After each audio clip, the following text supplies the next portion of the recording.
வணக்கம். நான் டாக்டர் ராமநாதன் அர்ச்சனா. இன்றைக்கு 2025ஆம் ஆண்டு ஆகஸ்ட் மாதம் 31ஆம் தேதி ஒரு ஷார்ட் வீடியோ. நான் இந்த வீடியோ சொன்னோடனே நீங்கள் இந்த வீடியோக்கள் போட்டோடனே யாருமே உடனே ஏற்றுக்கொள்றதில்லை. பட் வித் டைம் நீங்கள் குயிக்காக அதை அண்டர்ஸ்டாண்ட் பண்ணுவீங்க. கெஸ்ஸிங் தான், 100% தெரியாது. இங்கே இருக்கிற பாராளுமன்ற உறுப்பினர்கள் அதே நேரம் பார்லிமெண்ட்டில் கதைக்கிறது அதுகளை ஒரு ஸ்மார்ட்டாக உங்களுக்கு சொல்கிறனோ அவ்வளோதான், மற்றபடி ஒன்றும் இல்லை. ஓகே, ஒரு சின்ன வீடியோ. ஏனென்றால் அடுத்ததாக மாட்ட போகிறது யார், அதான் இந்த தலையங்கம். அடுத்ததாக இப்போ கோத்தபாய ராஜபக்சவை சமன் பண்ணியிருக்கு சிஐடி. அது தமிழடியான நியூஸ்லையும் போயிருக்கு, நியூஸ் உங்களுக்கு எல்லாம் தெரியும். கோத்தபாய சமன் பண்ணியிருக்கு. ஏன் சமன் பண்ணியிருக்கேன்டா, அதுவும் உங்களுக்கு நியூஸ்களில் நீங்கள் வாசிச்சிருப்பீங்க கட்டாயம். ஸோ நியூஸ்களையே நான் திருப்பி வீடியோ போட்டோன்னா நீங்கள் காட்டி பார்த்து பிரியோசனம் இல்லை, நான் அந்த வீடியோக்களை போட்டு பிரியோசனம் இல்லை. So wait. ஸோ அடுத்ததாக ஏன் அவரை சமன், அந்த அவங்க தச்சமயம் அந்த நியூஸ் தெரியாதாக்களுக்காக அந்த நியூஸை சொல்கிறேன். கோத்தபாயவை சிஐடி சமன் பண்ணியிருக்கிறது. அதாவது சிஐடிக்கு வாங்கோ தம்பி, முன்னாள் ஜனாதிபதி கோத்தபாய அவர்களுக்கு ஸ்டேட்மெண்ட் எடுக்கணும் வாங்கோன்னு சொல்லி அழைத்திருக்கிறது கோத்தபாய ராஜபக்சவை. அது உங்களுக்கு தெரியும், அந்த நியூஸுக்கு நீங்கள் பார்த்துருக்கலாம் எங்கேயாவது. அதுக்கு என்ன காரணம் என்றால், IGP inspector general of police Deshabandu Tennakoon அண்மைய தினங்களில் அரெஸ்ட் பண்ணப்பட்டிருக்காரு. உங்களுக்கு நன்றாகவே தெரியும். அரெஸ்ட் பண்ணும்போது அவர்கிட்ட விசாரணைகள் நடக்கின்றானே. ஸோ அவருக்கு விசாரணைகள் நடக்கின்ற போது, ஐஜிபிக்கு விசாரணை, அவர்கிட்ட இந்த 2019ஆம் ஆண்டு நடந்த அரகல போராட்டத்தை, சரிதானே, அதாவது அரகலக்காரருடைய வெற்றி எப்பண்டா இப்போ தானே அவருடைய வெற்றி வெளியால் வருகிறது. 2019ஆம் ஆண்டு அரகல போராட்டம் உங்களுக்கு நன்றாக தெரிஞ்சிருக்கும். இந்த அரகல போராட்டத்தை 2009ஆம் ஆண்டு இந்த அரகல போராட்டம் இருக்குது தானே, போராட்டத்தை ஏன், அதாவது அரகல போராட்டத்தின் மீது குண்டர்களால் தாக்குதல் செய்யப்பட்டது. அதாவது தெற்குல இருந்து மஹிந்த ராஜபக்ச அவருடைய ஆக்களை கொண்டு கோத்தபாய ராஜபக்சல பஸ்ஸுகளில் கொண்டு அடின்னு அடித்தவங்க, திருப்பி அடித்தவங்க. நீங்கள் உங்களுக்கு வரலாளர்கள் சொல்ல தேவையில்லை. பஸ்ஸில் இறங்கி அந்த கோட்டா கோகோமை உடைச்செறிய, அதுக்கு பிறகு சனம் கோட்டா கோகோமுக்கு யாரோ அடிக்கிறாங்களாமட்டு சனம் போய் கடைசியாக அந்த வெவில் போய் கொண்டே பஸ்ஸை தள்ளி எல்லாம் செய்து எல்லா கூத்தும் சனம் அடித்தது. ஸோ நாளைக்கு நாமல் ராஜபக்ச ஜனாதிபதியாக வந்தால் அந்த பஸ் எரிச்சாக்களுக்கும் வீடு எரிச்சாக்களுக்கும் வழக்கு இருக்கு. அது வேற பிரச்சனை. சரிதான், நாங்கள் எதையுமே சொல்லிக் கொண்டிருக்கிறது. எங்களை பொறுத்தவரைக்கும் நாங்கள் தமிழ் மக்கள் அரசியலை பொழுதுபோக்க பார்ப்போம். என்னடா தெற்கு அரசியல் எங்களை சரியாக பாதிக்கும். பட் தெற்கு அரசியலில் சாதுவம் வாங்கி நீந்தி எங்களுக்கு தேவையான எடுக்கிறது தான் எங்களுடைய முக்கியமான அரசியல். அந்த அரசியலை விழாவெல்லாம் செய்யல. தாங்கள் நீந்தி பார் பர்மிச்சுகள் எடுத்தாக்கள் இருக்கணும், பிள்ளைகளை கொண்டு லண்டனில் விட்டாக்கள் இருக்கணும், ஜாழ்ப்பாணத்தில் 4 மாடி வீடுகள் கட்டி கொண்டிருக்கிறார்கள் இருக்கணும். ஆனால் தமிழ் மக்களுக்கு ஏதாவது அதுக்குள்ள நீந்தி எடுத்தவையாண்டு இல்லை. நான் இருக்கிற காலங்களில் நான் சாய்க்கல, நான் எப்பவும் உங்களுக்கு திரும்ப சொல்கிறேன், எப்போவுமே வீடியோக்களில் சொல்கிறதான். என்னுடைய வீடியோவை நீங்கள் சப்ஸ்கிரைப் பண்ணிட வேண்டாம், தயவுசெய்து சப்ஸ்கிரைப் பண்ணுங்க. நான் கணக்க குசும்பத்தனமான விடயங்களை தொடர்ந்து போடுறதுக்கு தயாராக இருக்கிறேன். விடயங்கள் தெரிய வருகிறது, பாராளுமன்றத்துக்கு தெரிய வரும்போது சாடமாடியாக சொல்லுகிறேன். இல்லாட்டி அந்த சொன்னவர்கள் ஜோசிப்பார்கள் வெளியால் போயிட்டு நியூஸ் வந்து சாடமாடியாக சொல்லுகிறேன். தமிழ் மக்களுக்கு அது விளங்கவும் போடும். சரி தானே, பாராளுமன்றத்தில் கதைக்கின்ற விடயங்களை. இப்போ இருக்கிற லேட்டஸ்ட் நியூஸ் கோத்தபாயவை எடுத்திருக்கிறாங்க. ஏனென்றா, இப்போ நான் உங்களுக்கு சொன்னேன், அந்த அரகல போராட்டத்தை தடுத்து நிறுத்த சொல்லி மக்கள் போராடின போது இவர் ஐஜிபி தேசபந்து அந்த அடித்தவர்களை கைது செய்யலை. ஏன் அந்த நேரம் அவர் கோத்தாவை பிடிச்சு மாட்டி விட்டார். கோத்தபாய ராஜபக்சனுடைய அரசாங்கம் அப்போது ஜனாதிபதியாக இருந்தவர் தானே ஓர்டர் போட்டவர். அவங்க செட் பண்ணி அங்கே கொண்டு வரும்போது அப்படி ஏதோ சொல்லப்பட்டு எனக்கு என்ன நடந்தது தெரியாது தானே. ஸோ அதற்காக அவர் கொடுத்த ஸ்டேட்மெண்ட்டுக்காக ஐஜிபி தேசபந்து சின்னக்கோன் அவர்கள் கடை சொல்லிட்டு, நான் ஒரு போலீஸ்காரன், நான் ஒரு ஐஜிபி, நான் ஜனாதிபதியிலிருந்து வார பிரதமரிலிருந்து வார உத்தரவுகளை தான் நான் நடைமுறைப்படுத்தணும். ஆகவே நான் ஒன்றுமே செய்யலாம் போயிட்டு வெரி சாரி. ஒரு ஐஜிபியாக நான் என்ன செய்யறது, எனக்கு ஜனாதிபதி ஓர்டர் இப்படி வந்திருக்கேன்னு சொல்லி ஆள் மாட்டிட்டு கலந்து என்கின்ற அடிப்படையில் கலைக்கப்பட்டிருக்கு. சரி, இப்போ பிரச்சனைக்கு வருவோம். சரி, இப்போ அதற்குரிய விசாரணைக்கு எங்களுடைய கோத்தபாய ராஜபக்சவை வாங்கோ தம்பி கதைப்பம் என்று சிஐடி அழைச்சிருக்கிறது. ரைட், இப்போ நான் உங்களுக்கு சொல்கிறேன், உடனே கேளுங்க. சரிதானே, இல்லையண்டா கீழே கமெண்ட் பண்ணுங்க. சில நேரம் நடக்காம போகலாம், நான் கடவுளில் தானே. But my smart guess is, Gotabaya ராஜபக்சவும் நாமல் ராஜபக்சவும் வெகு விரைவில் பட்டாரண்டு அடித்து உள்ளுக்குள்ளே போடப்படலாம். சரிதானே, கணக்கு வழக்குகளில் அவையில் தொக்குனிக்கு தானே இந்த கிபிர் மிக் கொள்வனவு பிரச்சனை, அந்த நடந்த ஊழல்கள், லசந்த விக்ரமதிங்க படுகொலை. உங்களுக்கு தெரியும் லசந்த விக்ரமதிங்கண்டா யாருன்னு தெரியும், தெரியாது நான் சொல்கிறேன். லசந்த விக்ரமதிங்க ஒரு ஃபேமஸ் சிங்கள கார்ட்டூனிஸ்ட்.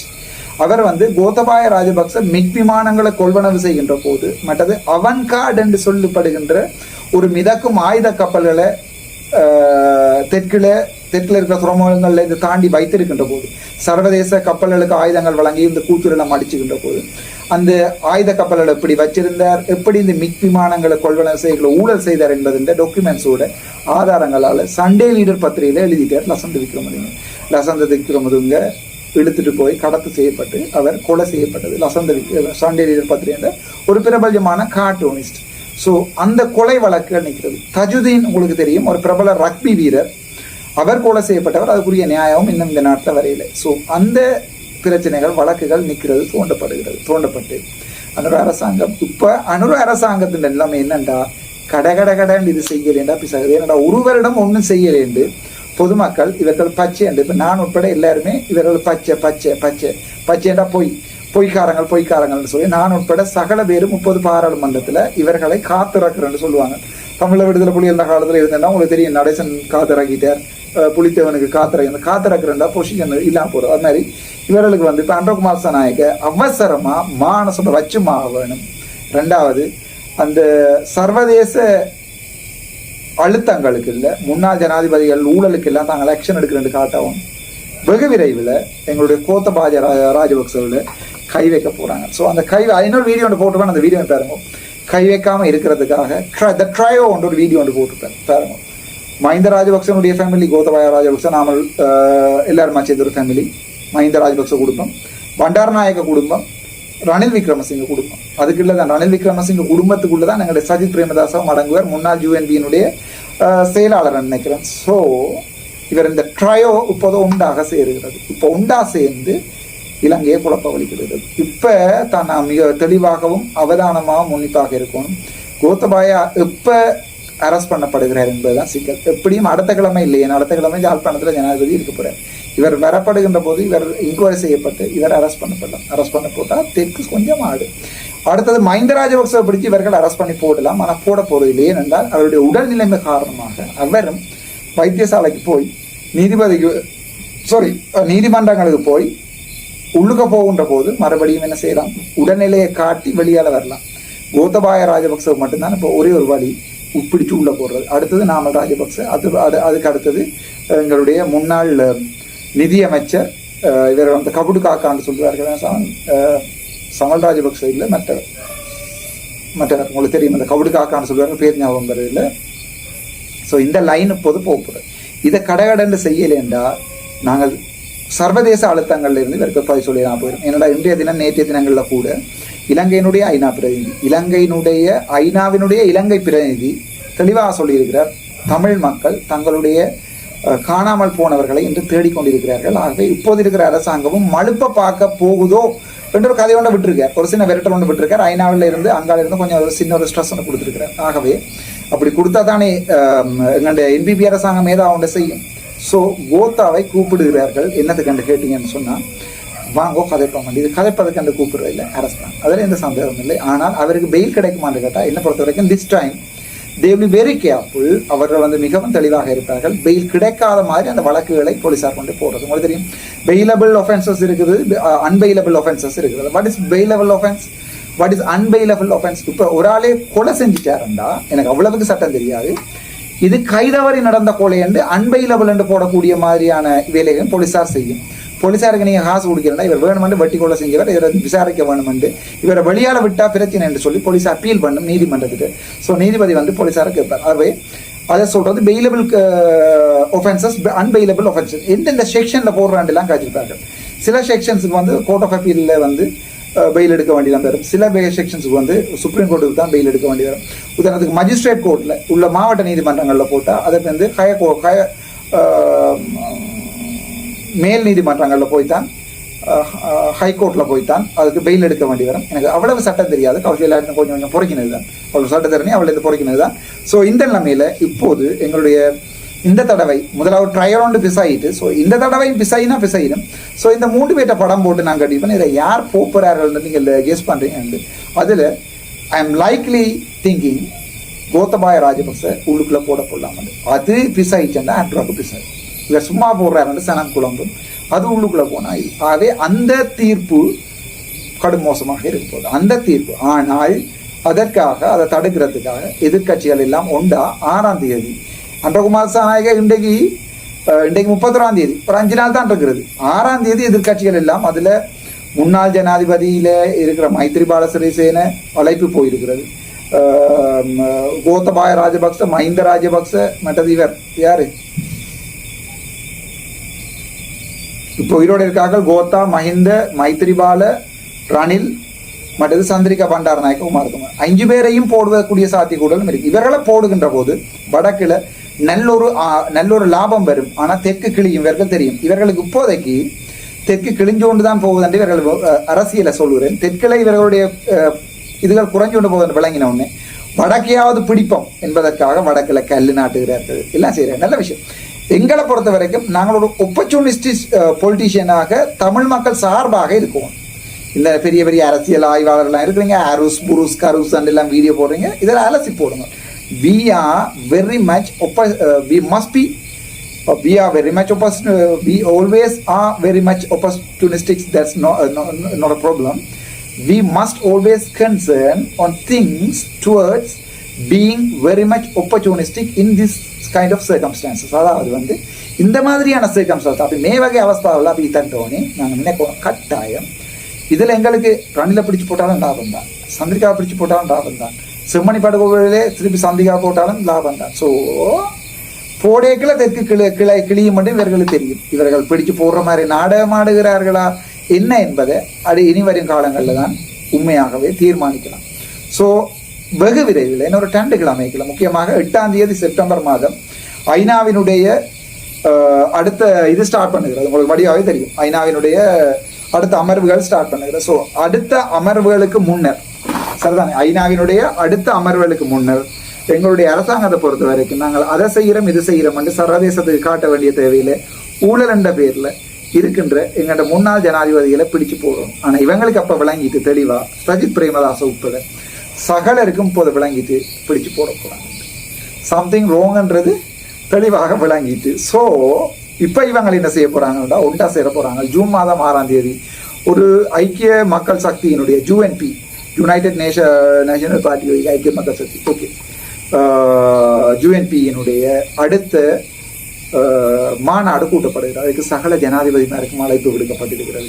உதயன் கம்மன்பில என்ற ஒரு ஆள் இருக்கிறார்.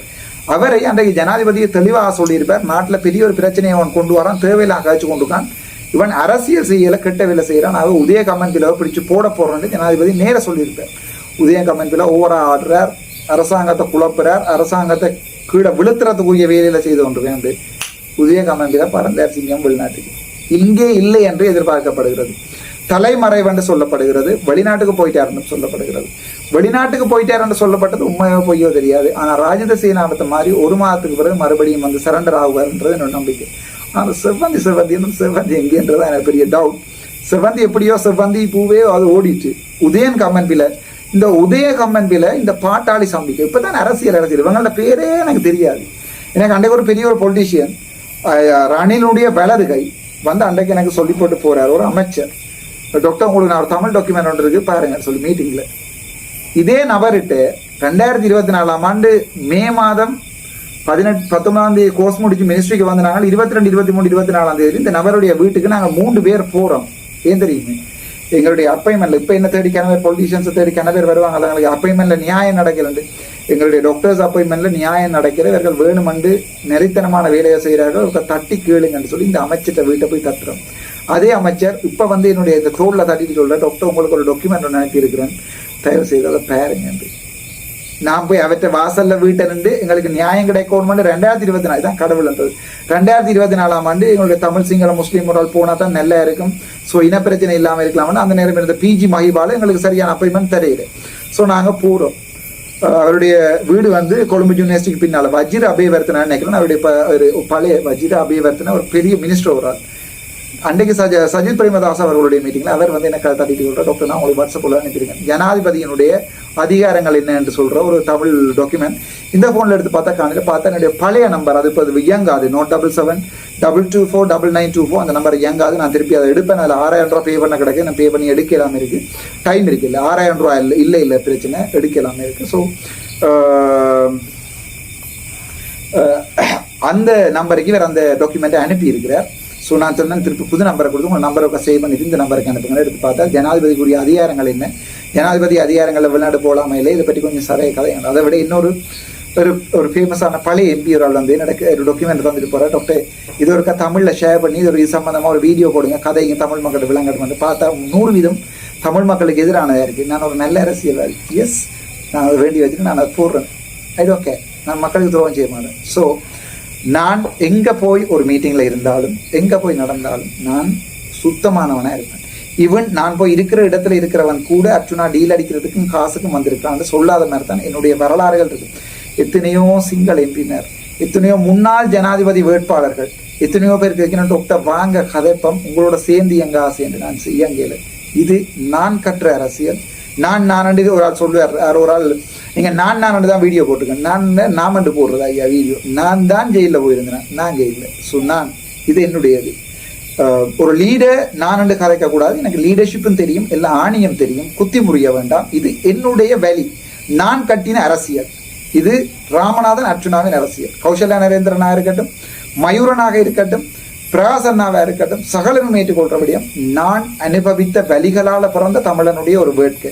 அது நான் என்று சொல்லாம நாங்க என்று சொல்லலாது தானே. ஆனால் அதை என்னோட தோளோடு தோல்னு தூக்கி விட்டவர்கள் என்னோட பல்லுட நண்பர்கள், முக்கியமாக கௌசல்யா நரேந்திரன், பிரகாஷ் ஸ்ரீகண்ணன் போன்றவர்கள் உண்டாவது. நாளைக்கு கௌசல்யா மாறி போகுதோ, கௌசல்யா போகாது, பிரகாசன போக மாட்டார் ஒரு நம்பிக்கை இருக்குது. தலைவற்ற வளர்ப்புல வளர்ந்தவர்கள் போக மாட்டார்கள் என்ற நம்பிக்கை இருக்கு. ஆனால் அந்த ரெஜி என்றதும் ஒரு தலைவருடைய வளர்ப்புல வளர்ந்தது தான் தானே சொல்லி கொண்டு தெரியுது. எனக்கு தெரியல. ஒரு வயசு போனவர், மூத்தவர், பெற தேர்வார்கள் கஷ்டங்கள் சில பேரை மாசப்படுத்தும். ஆனால் அதை நான் பிள்ளையாக எடுக்கவில்லை. ஸோ இந்த விடயத்துக்கு வர அடுத்ததாக தூக்கப்பட போறது கோத்தபாய ராஜபக்சவா, ரணில மறுபடியுமா என்று நீங்கள் கேட்டால் இல்லை, கோத்தபாய ராஜபக்ச மறுபடியும் என்னோட சொல்றேன். ரணிலுடைய பிரத்யேக செயலாளர் சமன் ரத்நாயகன், சமன் ஏற்கனாக பேர் தெரியல, அவரை சிஐடி திருப்பி சமன் பண்ணியிருக்கிறது. ஏனென்றால் இப்போது லண்டனில் இருக்கின்ற அந்த யூனிவர்சிட்டியை சேர்ந்தவர்கள் ரணிலுடைய சட்டத்தரணிகளுடைய இமெயிலுக்கு பதில் அனுப்பியிருக்கிறார்கள். இட்ஸ் அன் ஒபிஷியல் விசிட் என்ற அடிப்படையில். ஸோ அந்த டாக்குமெண்ட்ஸையும் கொண்டு சிஐடிக்கு வழங்குவதற்கு தயாராக இருக்கிறார். ஸோ ரணில் நழுவினால் ரணில் போய் சும்மா இருக்க போவதில்லை. 73 வயசுலையும் ரணில் போய் சும்மா இருக்க போவதில்லை. ரணில் மறுபடியும் முன்னாள் ஜனாதிபதிகளையும் அவர்களுடைய மக்களையும் காப்பாற்றுவதற்கு ஒரு மீட்பராக மாறப்போறார். அந்த சந்தர்ப்பத்தில் இங்கே அடிப்பர் என்ன செய்கிறார்ன்றதை நாங்கள் பார்ப்போம். This is for fun. இது எங்களுக்கு எந்த லாபமோ நட்டமும் இல்லை. ஆனால் இந்த அடிப்பர் மீட்பர்கள்ல இருந்து நாங்கள் முட்டாள்தனமாக நம்பி எங்களுடைய சுயத்தை இழக்கக்கூடாது. எங்களுடைய மாகாண சபை தமிழன் ஆள வேண்டும். எனக்கு போட விருப்பம் இல்லையா? ராமநாதன் அர்ச்சுனா உங்களுக்கு பிடிக்கலையா? ராமநாதன் அர்ச்சுனா கெட்டானா? ஒரு திறமை போட வேண்டாம். ஒரு நல்ல ஒருத்தனை சொல்லுங்க, நானும் அவனை விட்டு அவனே அந்த எலெக்ஷனை விட்டு நான் போயிடுவேன். ஏன்னா இந்த அரசியல் எனக்கு சரியான கஷ்டம், சரியான மனவேதனைகளோடையும் சொல்லொணாத துன்பங்களோடையும் சரியான இழப்புகளோடையும் தான் அரசியல் நிற்கிறேன். ஆனால் நான் விட்டு போகக்கூடாது நினைக்கிறேன். என்றால் நாளைக்கு விட்டுட்டு போன என்பது ஒரு வரலாறாக மாறிவிடக்கூடாது. நான் சொன்னதை செய்வேன். நான் உங்களுக்கு ஒரு ப்ராமிஸ் தந்திருக்கிறேன். உலகம் இல்லை, அடுத்த உலகத்தில் போய் கூட முள்ளிவாய்க்கால நடந்த ஒரு இனப்படுகொலை, என்னுடைய சகோதரங்கள் எல்லாம் கொலை செய்திருக்கிறார்கள். அவங்களுடைய உறவுகளை வேன்லையும் டிராக்டர்லையும் ஏற்றி உடுப்பில்லாமல் ஏற்றி அனுப்பியிருக்கிற அம்மாமார்கள் அலறுகின்ற அந்த அலறல், நான் தந்தை இல்லாதவன் என்ற அடிப்படையில், எனக்கு அம்மா இல்லை அப்பா இல்லை, நானும் உங்களை மாதிரி ஒரு அனாதை தான். உங்களுக்கும் பிள்ளைகள் இல்லை, உங்களுக்கும் சகோதரங்களும் இல்லை, நானும் உங்களை மாதிரி ஒரு அனாதை தான் என்றவன்ற அடிப்படையில் என்னுடைய வேலி உங்களுடைய வேலி ஒருபோதும் அர்ச்சுனாவால் விற்கப்படாது. நாளை உங்களுடைய விடயங்களை கதைத்து அவன் சூடு வேண்டி செத்தான வரலாறு இருக்கும். அவன் அதை வித்து போட்டு பிள்ளைக்கு சொத்து சேர்த்து செத்தான வரலாறு இருக்கு. அதை நான் சாகும்போது என் இனம் அழ வேணும். அவ்வளவுதான் நான் கேட்கிறேன். நான் இனத்துக்காக சத்தியன் என்று வரலாறு. நான் சில நேரம் யோசிப்பேன், சரி இவ்வளவு காலம் ஏன் திடீர்னு இப்படி ஓர்மமா நிற்கிறேன்? ஏன்னா இவ்வளவு காலமும் மனசுல ஒரு வெறி இருந்தது. நான் ஒரு டாக்டரா இருக்கேன், இவ்வளவு போராட்டங்களை சும்மா செஞ்சிருந்தால் அந்த நேரங்கள்ல யாருமே எனக்கு கணக்கு எடுத்துக்க மாட்டார்கள். பைத்தியம் சொல்லிப்பாங்க. என்ன மினிஸ்ட்ரியில இருந்து அடிச்சு குத்தி நார்மல் டாக்டருக்கு ஆக்கியிருப்பாங்க. இப்போது என்னை பிடிக்காதவர்கள், என்னோட ஜெலஸா இருந்தவர்கள் வழக்குகளை போட்டு எனக்கு இந்த களத்தை அமைத்து கொடுத்திருக்கிறார்கள். நீதிபதி மேருக்கும் என்னை நேசிக்கிறவர்களுக்கும் ஒரு அன்பான வேண்டுகோள், நான் யாரையுமே புண்படுத்தவும் மட்டும் இந்த அரசியல் வங்கியில எந்த நோக்கங்களுக்காகவும் எந்த இடங்களுக்கும் டிரான்ஸ்ஃபர் போகல. இந்த வரைக்கும் நான் நிற்கிறது அந்த கோஷங்களை ஒழுங்கமைக்கிறவர்களுடைய நிகழ்ச்சி நிரல்ல நான் இல்லை.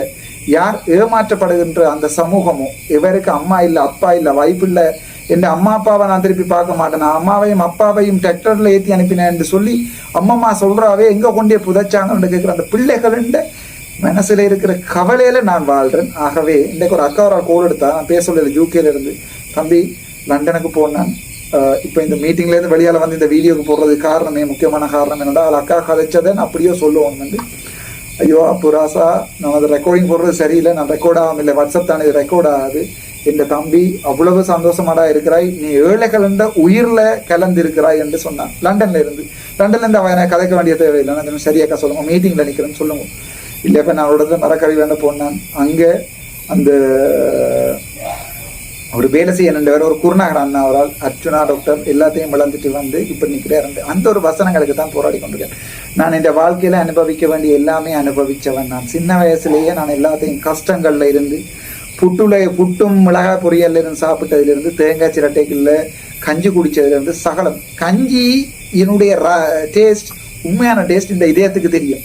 ஏனென்றால் நாங்கள் கஷ்டப்பட்டு இடம்பெயர்ந்து போய் கிளிநொச்சி முல்லைத்தீவு எல்லா இடமே வாழ்ந்திருக்கிறோம். ஈவன் அம்மா எனக்கு ஞாபகம் இருக்கிற அந்த தேங்காய் அந்த மட்டைய வெட்டி காய போட்டு சீமக்கிளை கிளிசரியா மரத்தை வெட்டி காய போட்டு விறகாக்கி அந்த மெனச்சி எரிச்சு தர சாப்பாடு இந்த பொட்டல்ல போய் சாப்பிட்டாலும் தேவையில்லை. அது நான் கஷ்டங்களோட வாழ்ந்தவன், கஷ்டங்களால வடிவமைக்கப்பட்டவன். ஆகவே எனக்கு ஒவ்வொரு தாய்மார்களுடைய அம்மாமார்களுடைய உண்மையான அழகு எனக்கு தெரியும். நான் யார் என்பதை உங்களுக்கு இன்னொரு 2-3 கிழமைகளை நிரூபிப்பேன். அது வரைக்கும் திஸ் இஸ் டாக்டர் ராமநாதன். நன்றி, வணக்கம்.